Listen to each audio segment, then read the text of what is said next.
A big tech story now on this Monday. A Chinese artificial intelligence company is getting American rivals worried and investors as well. It's called DeepSeek. It's getting a lot of buzz because it's said to be able to operate at just a fraction of the cost of its American competitors.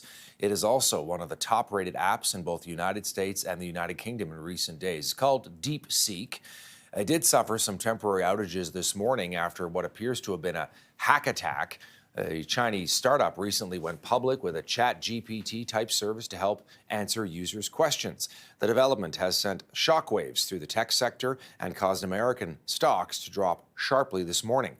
Remember, U.S. investors have poured billions of dollars into American AI companies, which have said they need that money to power their platforms. So this Chinese company seems to be able to do it a whole lot cheaper, is now raising a whole lot of questions. Let's bring in tech analyst Carmi Levy, who's standing by.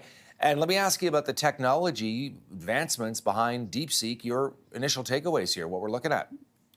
This is pretty stunning, Todd. They're calling it AI's Sputnik moment, where, essentially the established players in the industry are shocked by this newcomer who figures out a way to deliver incredibly advanced technology on a shoestring. And so compared to the models that we've seen from the leading American tech and AI companies, where they say it takes billions of dollars to develop them, they have to run on the latest processors, very powerful infrastructure, huge data centers that require massive amounts of power. Along comes a Chinese startup that's been in business for barely a year, and it says it developed this thing for under $6 million.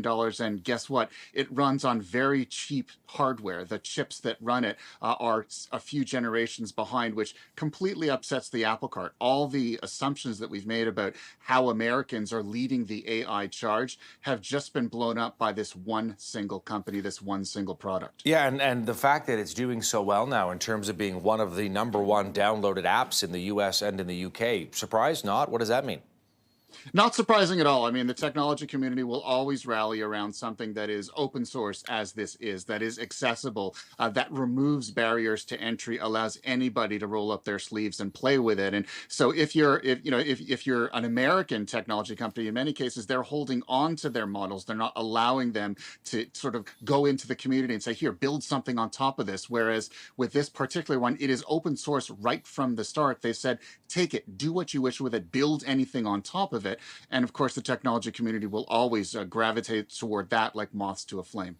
The other thing I'm curious about, security concerns here. You know, we've talked a lot about TikTok. Here we are with another Chinese app, this time DeepSeek AI. Your takeaway?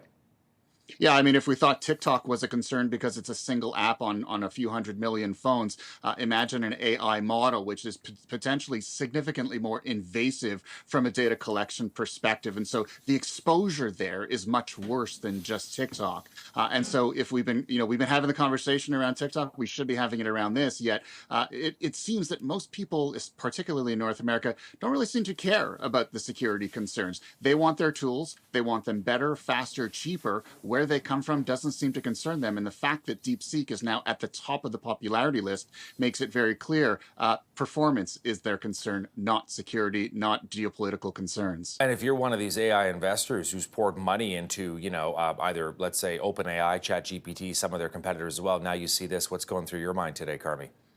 That the numbers, the valuations of a lot of these companies, which were based on a future of AI, that they would lead the charge, that it would require tens of billions of dollars in investments to make it happen, and that those investments would be worth it. All of that economic theory has now been turned on its ear because now someone can do it for a fraction of the price, and they don't need all of that infrastructure. They don't have to spend that money. And so I think now investors are taking the time to kind of look at, understand what does that tell them about the future AI economy, because it certainly isn't what we thought. And that's why we're seeing a lot of those investors head for the exits today. And just before we go, how sure are we that DeepSeek can do what the Chinese say it can do? I mean, how much are we trusting them at their word? What do we know about its power?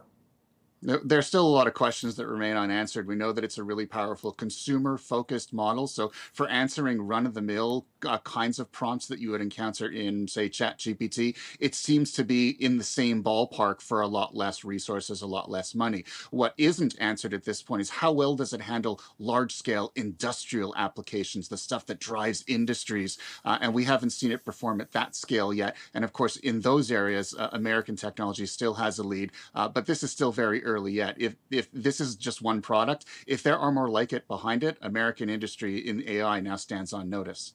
Carmi Levy, tech analyst, with his take on this Chinese AI chatbot DeepSeek sparking market turmoil. Good to see you, Carmi, as always. Thank you.